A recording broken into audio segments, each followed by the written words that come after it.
Okay, ready? Chronicles of Narnia.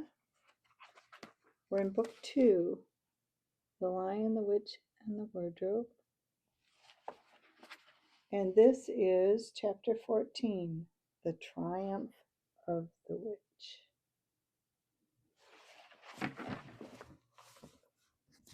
That doesn't sound very good, does it? Chapter 14, The Triumph of the Witch. As soon as the witch had gone, Aslan said, "We must move from this place at once. It will be wanted for other purposes. We shall Lords of Baruna." Of course, everyone was dying to ask him how he had arranged matters with the witch, but his face was stern and everyone's ears were still ringing from the sound of his roar, and so nobody dared. After a meal, which was taken in the open air on the hilltop, for the sun had gone strong by now and dried the grass, they were busy for a while taking the pavilion down and packing things up. Before 2 o'clock they were on the march and set off in a northeasterly direction, walking at an easy pace, for they had not far to go. During the first part of the journey, Aslan explained to Peter his plan of campaign. "As soon as she has finished her business in these parts," he said, "the witch and her crew will almost certainly fall back to her house and prepare for a siege. You may or may not be able to cut her off and prevent her from reaching it." He then went on to outline 2 plans of battle, one for fighting the witch and her people in the wood, and another for assaulting her castle. And all the time he was advising Peter how to conduct the operations, saying things like, "You must put your centaurs in such and such a place," or "You must post scouts to see that she doesn't do so and so," until at last Peter said, "But you will be there yourself, Aslan." "I can give you no promise of that," answered the lion, and he continued giving Peter his instructions. For the last part of the journey, it was Susan and Lucy who saw most of him. He did not talk very much and seemed to be very sad. It was still afternoon when they came to a place where the river valley had widened out, and the river was broad and shallow. This was the fords of Baruna, and Aslan gave orders to halt on this side of the water. But Peter said, "Wouldn't it be better to camp on the far side, for fear she should try a night attack or something?" Aslan, who seemed to be thinking about something else, roused himself with a shake of his magnificent mane and said, What's that?" Peter said it all over again. "No," said Aslan in a dull voice, as if it didn't matter. "No, she will not make an attack tonight." And then he sighed deeply. But presently he added, "All the same, it was well thought of. That is how a soldier ought to think. But it doesn't really matter." So they proceeded to pitch their camp. Aslan's mood affected everyone that evening. Peter was feeling uncomfortable too at the idea of fighting the battle on his own. The news that Aslan might not be there had come as a great shock to him. Supper that evening was a quiet meal. Everyone felt how different it had been the previous night, or even that morning. It was as if the good times, having just begun, were already drawing to their end. This feeling affected Susan so much that she couldn't get to sleep when she went to bed. And after she had lain counting sheep and turning over and over, she heard Lucy give a long sigh and turn over just beside her in the darkness. "Can't you get to sleep either?" said Susan. "No," said Lucy. "I thought you were asleep. I say, Susan." "What?" "I've a most horrible feeling, as if something were hanging over us." "Have you? Because, as a matter of fact, so have I." "Something about Aslan," said Lucy. "Either some dreadful thing is going to happen to him, or something dreadful that he's going to do." "There's been something wrong with him all afternoon," said Susan. "Lucy, what was that he said about not being with us at the battle? You don't think you could be stealing away and leaving us tonight, do you?" "Where is he now?" said Lucy. "Is he here in the pavilion?"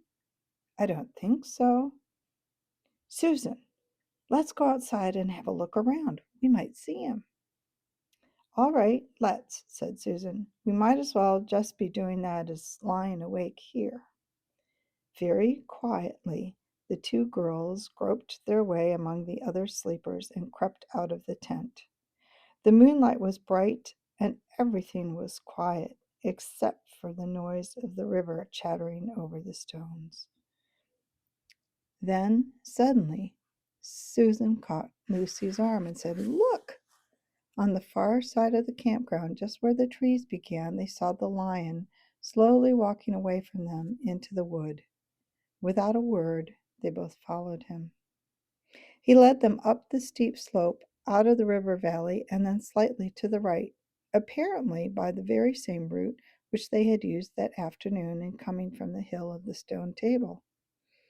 On and on he led them, into dark shadows and out into pale moonlight, getting their feet wet with the heavy dew. He looked somehow different from the Aslan they knew. His tail and his head hung low, and he walked slowly as if he were very, very tired. Then, when they were crossing a wide open place where there were no shadows for them to hide in, he stopped and looked round. It was no good trying to run away, so they came towards him. When they were closer, he said, "Oh, children, children, why are you following me?" "We couldn't sleep," said Lucy, and then felt sure she need say no more, and that Aslan knew all they had been thinking. "Please, may we come with you wherever you're going?" asked Susan. "Well," said Aslan, and seemed to be thinking. Then he said, "I should be glad of some company tonight. Yes, you may come, if you will promise to stop when I tell you, and after that leave me to go on alone." "Oh, thank you, and we will," said the two girls. Forward they went again, and one of the girls walked on each side of the lion. But how slowly he walked, and his great royal head drooped so that his nose nearly touched the grass. Presently he stumbled and gave a low moan. "Oh, Aslan, dear Aslan," said Lucy, "what is wrong? Can you tell us?" "Are you ill, dear Aslan?" asked Susan. "No," said Aslan, "I am sad and lonely. Lay your hands on my mane so that I can feel you are there, and let us walk like that." And so the girls did what they would have never have dared to do without his permission, but what they had longed to do ever since they first saw him. Buried their cold hands in that beautiful sea of fur and stroked it, and so doing, they walked with him. And presently they saw that they were going with him up the slope of the hill on which the stone table stood. They went up at the side where the trees came furthest up, and when they had got to the last tree, it was the one that had some bushes about it, Aslan stopped and said, "Oh, children, children, here you must stop, and whatever happens, do not let yourself be seen. Farewell." And both the girls cried bitterly, though they hardly knew why, and clung to the lion and kissed his mane and his nose and his paws and his great sad eyes. Then he turned from them and walked out on the top of the hill. And Lucy and Susan, crouching in the bushes, looked after him, and this is what they saw. A great crowd of people were standing all around the stone table, and though the moon was shining, many of them carried torches, which burned with an evil-looking red flame and black smoke. But such people! Ogres with monstrous teeth, and wolves, and bull-headed men, spirits of evil trees and poisonous plants, and other creatures who I won't describe, because if I did, the grown-ups would probably not let you read this book. Cruels and hags and incubuses, wraiths and horrors and ifrits, sprites, orkneys, wooses and ettins. In fact, here were all those who were on the witch's side and whom the wolf had summoned at her command. And right in the middle, standing by the table, was the witch herself. A howl and a gibber of dismay Dismay went up from the creatures when they first saw the great lion pacing toward them, and for a moment even the witch seemed to be struck by fear. Then she recovered herself and gave a wild, fierce laugh. "The fool!" she cried. "The fool has come! Bind him fast!" Lucy and Susan held their breaths, waiting for Aslan's roar and his spring upon his enemies, but it never came. 4 hags, grinning and leering, yet also, at first, hanging back and half afraid of what they had to do, had approached him. "Bind him, I say!" repeated the White Witch. The hags made a dart at him and shrieked with triumph when they found that he made no resistance at all. Then the others, evil dwarfs and apes, rushed in to help them, and between them they rolled the huge lion over on his back and tied all his 4 paws together, shouting and cheering as if they had done something brave. Though, had the lion chosen, one of those paws could have been the death of them all. But he made no noise, even when the enemies, straining and struggling and tugging, pulled the cords so tight that they cut into his flesh. Then they began to drag him toward the stone table. "Stop!" said the witch. "Let him first be shaved." Another roar of mean laughter went up from her followers as an ogre with a pair of shears came forward and squatted down by Aslan's head. Snip, snip, snip went the shears, and masses of curling gold began to fall to the ground. Then the ogre stood back, and the children, watching from their hiding place, could see the face of Aslan, looking all small and different without its mane. The enemies also saw the difference. "Why, he's only a great cat after all," cried one. "Is that what we were afraid of?" said another. And they surged round Aslan, jeering at him, saying things like, "Puss, puss, puss, poor pussy," and "How many mice have you got today, cat?" and "Would you like a saucer of milk, pussums?" "Oh, how can they?" said Lucy, tears streaming down her cheeks. "The brutes! The brutes!" For now that the first shock was over, the shorn face of Aslan looked to her braver and more beautiful and more patient than ever. "Muzzle him!" said the witch. And even now, as they worked about his face, putting on the muzzle, one bite from his paws would have cost 2 or 3 of them their hands, but he never moved. And this seemed to enrage the rabble. Everyone was at him now. Those who had been afraid to come near him, even when he was bound again, began to find their courage, and for a few minutes the 2 girls could not see him. So thickly was he surrounded by the whole crowd of creatures, kicking him, hitting him, spitting on him, jeering at him. At last the rabble had had enough of this.